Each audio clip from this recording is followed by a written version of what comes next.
Okay, clearly this is not a new topic, and a lot of people have made videos in the past and even now to discuss this. But we're really just gonna have this conversation. Is Post Malone a cultural? I can't even say it. Is Post Malone a culture vulture? We've seen a lot of this discourse, especially after him dropping his new country album. I don't even know what the fuck it's called because I didn't like that shit that much. I ain't gonna lie to you. What the fuck is this bullshit called? Let me go through his discog. Post Malone country. Hopefully the album pops up. Hopefully. Let's see.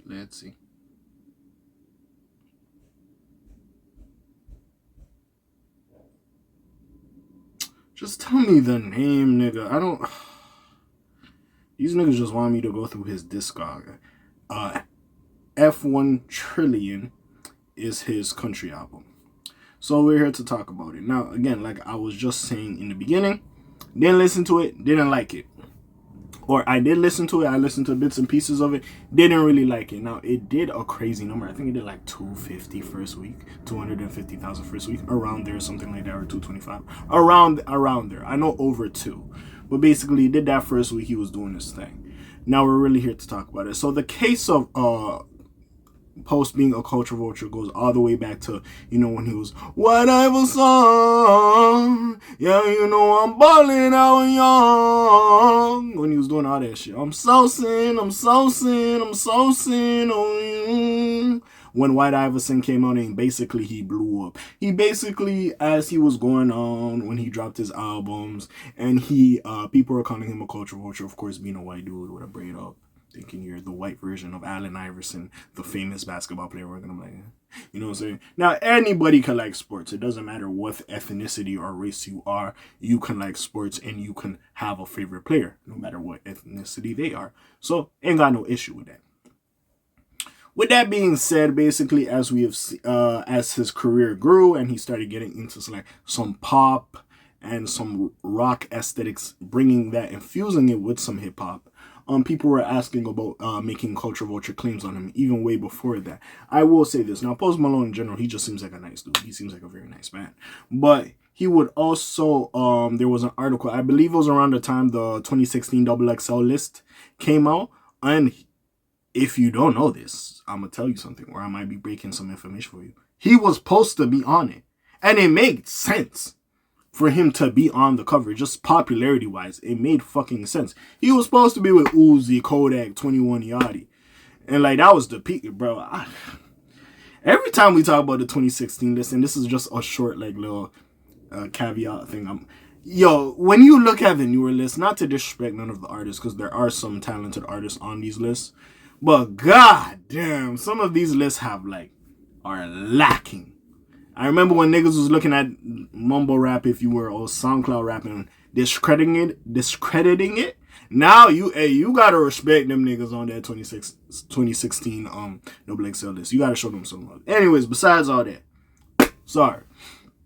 He said something around that time saying like he doesn't see himself as a rapper. He doesn't want people to put him in a box and just say he's part of hip hop or whatever. And a lot of people took offense to it. A lot of people commented on it a lot. I'm not going to waste your time and just go through all of the people. But basically they were saying, how did you get your start and build your career in hip hop and not really like hip hop or have like some things to say about hip hop?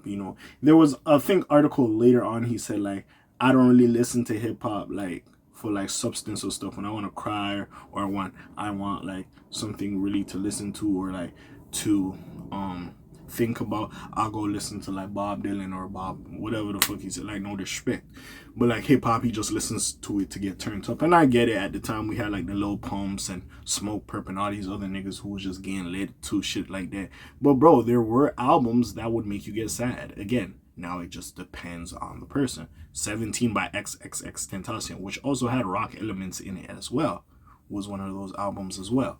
But I believe he said that before in 2016, but there's albums like that as well. We had a lot of like albums that were more like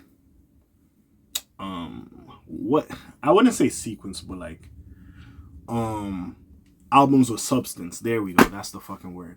But again, he disregarded it. So as he crossed over, he had the big hits, of course, Rockstar, He dropped Hollywood's Bleeding. I think Rockstar was on Stoney, I believe. I think.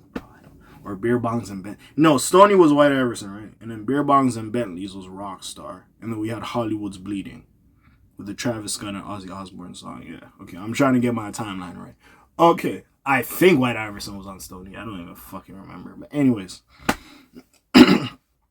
doing this thing, and we seen he was multi-talented and multifaceted to the point where he would genre blend a lot. Yeah, he would be in hip-hop, and even the labels considered those 3 albums I named hip-hop, but he would add some rock aesthetic, some pop aesthetic, and do his thing. As we've seen as time went on, especially with the album 24 Karat Toothache, even though there was some hip-hop cuts, he had Doja, he had Roddy Ricch on a couple songs, I was seeing, like, you know, of course the rock influence was always there, but even like some pop songs. And I'm not trying to put artists in a box. We've seen it with Lil Yachty. I forgot what the album was called before this concrete like stuff he was doing. He released an album. Hold on, I gotta go to Yachty discography as well, which it wasn't necessarily typically hip-hop, but it was like he was trying some new shit. He didn't want to be boxed in as an artist. But has Yachty ever disrespected hip-hop? No, not really. He just didn't want people to put him in a box and just say he can only do one thing, which I do respect. He has never really had made disparaging comments or comments to piss people off in hip-hop. Then there's the whole N-word thing, which at this point, I feel like every white person just says the N-word at some point, bro. And y'all was just posting that shit up online, thinking nothing of it. But then when y'all get famous, y'all start be like, oh, what did I do? Oh, it's called Let's Start Here. That's what the album is called. When he was like singing and had a different sound on it as well, right? From Yachty. Now, the thing with Post Malone is he has critiqued hip-hop a lot. As you see with this album, this country album, he did his thing. He has never made no disparaging remarks in the country thing like, oh. Now, again, you saying you are not just a hip-hop artist and you don't want to be boxed in as one thing is perfectly fine. And as people, we understand it. You worded it the fuck wrong, saying like, oh, hip-hop, like, there's no meaningful shit in there. I can rap, but I don't consider myself a rapper. I don't consider myself part of hip-hop. Well, big dog, I'm sorry. You having the grills, you braiding your hair, you having the little bandana, big dog. Yes, you fucking was. You was sitting here collaborating with these niggas. You are part of the culture, like it or not. You were part of the culture, and probably still are. Because your fan base, sadly, this was the first genre you popped into and you garnered your success or garnered your popularity from. So, of course, every motherfucker knows you from hip-hop, and some of your fans have transferred with you or followed you. What the fuck am I saying? Followed you over to this point of your career, which is perfectly fine. And you wanting to do other things is perfectly fine. Listen, we always get this a lot of the time. Listen, especially in the black community, when you start living in the suburbs and you ain't from the block you came up from, there's always that thing is you always got to remember your roots. You always got to remember where you from. As much as you succeed in life and you get to different stages and try new things, doesn't mean you go back to where you once were. But hey, remember where you from. Remember the trials and tribulations that you went through to get to this point. Just remember that. Don't just sit here and be like you was too good for that shit, because you were once there. So when you see the motherfucker that's there, don't look in that motherfucker and cast harsh judgment. You was there your damn self. Never forget that shit. So the fact he's in country now, if you will, or he's doing a country album, he went pop, if you will. He kind of went rock, if you will. And now we're at this point, and people are thinking he's a culture vulture. Is he really? Now, again, he's never said no like dumb shit in about country, about pop, and about rock.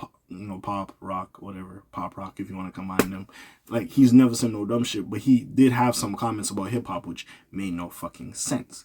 That's the one thing. Also, you can make the case he's a culture vulture. Listen, there's aspects about Drake where people say Drake is a culture vulture. I'm not comparing the artists, but hey, we can compare them in this aspect. Sorry, there's a fly in the room. A lot of people say Drake is a culture vulture when he goes to Houston and he steals some of that energy, or you know, the little Caribbean swag he brings to the thing, or the London UK stuff he brings, and he meshes it well in the music, and now he's on the house scene doing his thing. A lot of people say he's a culture vulture, right? And not to say that there's not an argument to be made that Drake be dipping and dabbing and borrowing shit. But if we're gonna have that critique of Drake, we have to keep it a buck and have that critique of Post Malone. Like, it don't matter. It don't matter, like, that he's doing it with country and Drake has not went to the country/rock influence yet.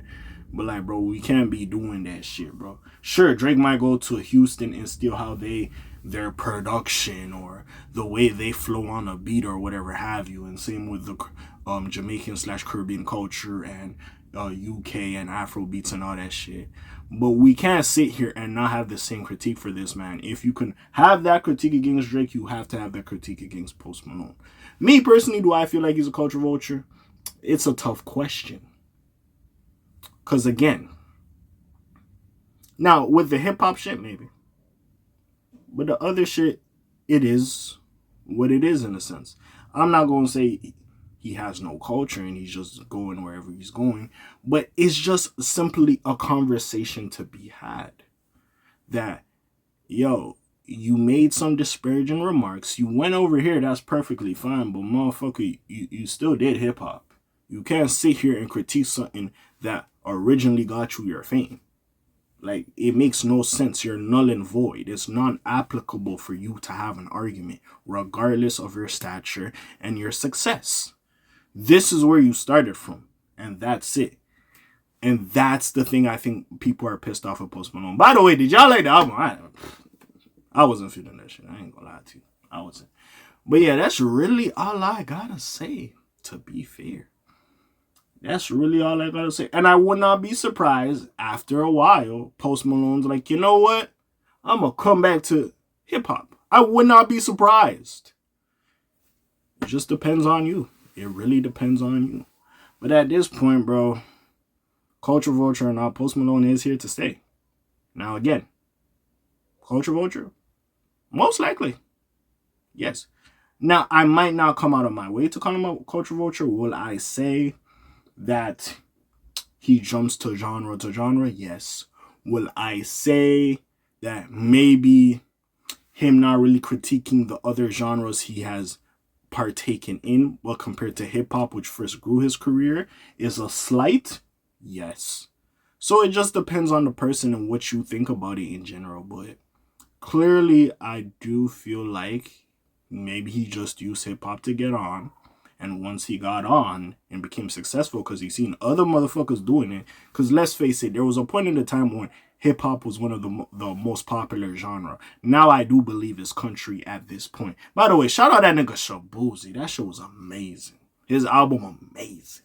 But anyways, with that being said, maybe he's just going there now. He feels inspired and he's going to that wave now.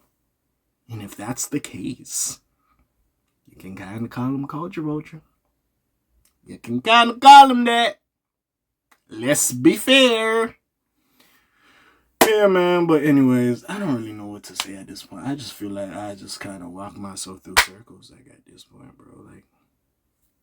Like, see, the interesting thing will be if he ever does come back and he makes a more like mostly hip hop album, right? Will we be as accepting to him at this point? Because I ain't gonna lie, that shit Austin, I was not fucking with it. I wasn't. 12 Karat Toothache, lukewarm. The other three, Stony, Beer Bongs, and Bentleys, and Hollywood's Bleeding, that's my shit. You know, 12 Karat Toothache, it's cool. It could come to the cookout. The other two, I ain't fucking with. Let's keep it a buck. So we'll see if he ever does come back to hip-hop and be a more hip-hop eccentric artist. Then we could bring back this conversation because it's like, big dog, you left and now you came back. So clearly, yeah, clearly, not to say he doesn't like hip hop, but clearly you want to be part of the culture now. Because you said at one point you didn't feel like you were a part of the culture. So now you want to be part of the culture. But hey, let's see what happens. What do y'all feel? Comments down below, links in the description. I feel like I just talked in a circle at this point. But anyways, Let's see what happens. Slime Zoom, peace, y'all, gang. Aye.